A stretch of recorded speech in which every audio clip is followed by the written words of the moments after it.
কারণ আমরা দেখতেছি কয়েকদিন পর আমাদের গ্রাম চলে যাবে। যারা পিস্তল নিয়ে সেরা আমাদেরকে হুমকি দিছিল, এমনকি বলছিল যে আমাদের গ্রাম রে, হ্যাঁ সাহস থাকলে ফিরাইবার লাগিয়া, হ্যাঁ তার পাশাপাশি তারা গ্রেপ্তার করার জন্য যে বাবু যেইভাবে হয়তো দেখা গেছে নদীর থেকে আমরা কাটতেছে তারা তো সৈরা জায়গা। আলহামদুলিল্লাহ আমরা আন্দোলন শেষ এনওয়ে। আর এর ভিতরে কোনো আমাদের এর ভিতরে মুখে আমাদের জমি বিলীন হয়ে যেতেছে। আমাদের যে নদীতে প্রায় প্রতিদিন 100 থেকে 150 বালু উঠেছে। এই বালু উঠার কারণে আমাদের গ্রামের যে ক্ষেত আছে, বন আছে, বন মোটামুটি অলরেডি অর্ধেক চলে গেছে। এখন আর কয়েকদিন গেলে আমাদের ঘরবাড়ি ভেঙে যাব। এই জন্য আমরা কয়েকদিন আগে মানববন্ধন করছি। এই মানববন্ধনের পরে আমরা প্রশাসনের কাছে জানাইছি যে আমাদের মানে যে সঠিক এবং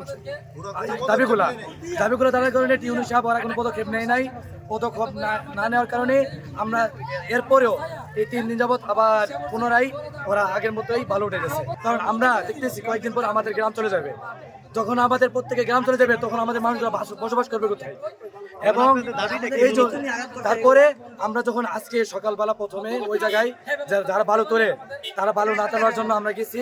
যাওয়ার পরে তা আমাদেরকে সরাসরি অস্ত্র নিয়ে আমাদেরকে হামলা করছে, আমাদেরকে দাওয়া করার পরে আমরা ওইটা তারপর রাস্তায় আসছি। বালু উত্তোলন নিয়ে আবারও এই বালু চোরেরা শুরু করছে নষ্টামি। যদি এইভাবে বালু তুলে মেঘনা নদীতে সব হারাই যাবে। 25% ইলেকট্রিসিটি সারা বাংলাদেশে সাপ্লাই হয় এই আশুগঞ্জ থেকে। আমি সংসদ সদস্য, যেমন আমি এলাকার জনগণ, তো আমার বাড়ি চান্দুরা, আমার আসন 2 কিনা।